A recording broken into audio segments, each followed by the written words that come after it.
Bonjour, ici Sébastien d'actualité-dvd.com et aujourd'hui je vais vous présenter deux titres en édition DVD distribués par Alliance Viva Film et sortis en magasin le 19 mars 2013. Le premier titre est Roulette russe, version française de Deadly Crossing de Keone Waxman avec Steven Seagal, Megan Ory et Warren Christie. Donc, l'histoire raconte celle de Elijah Kane qui doit mener une équipe d'agents d'infiltration d'élite à Seattle pour arrêter les malfaiteurs contre une horde de trafiquants d'héroïne violents et impitoyables. Faisant fi des règles, Kane et son escouade prennent d'assaut les rues de la ville pour les débarrasser des revendeurs coûte que coûte.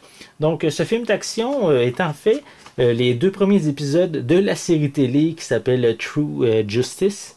Donc, à ce stade-ci, je ne peux pas vous dire si le reste de la série va être disponible en DVD. Mais je ne l'ai jamais vu non plus, cette série-là.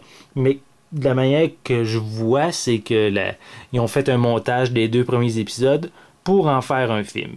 Donc, voici l'intérieur. Ça, c'est pour le premier titre. Le second, c'est le film québécois Mars et Avril de Martin Villeneuve avec Jacques Languirand, Caroline Davernas, Paul Amarani, Robert Lepage, Jean Marchand et Stéphane Demers. Donc, Jacob Obus, vieux musicien charismatique, traîne une réputation de séducteur et de tombeur de femmes.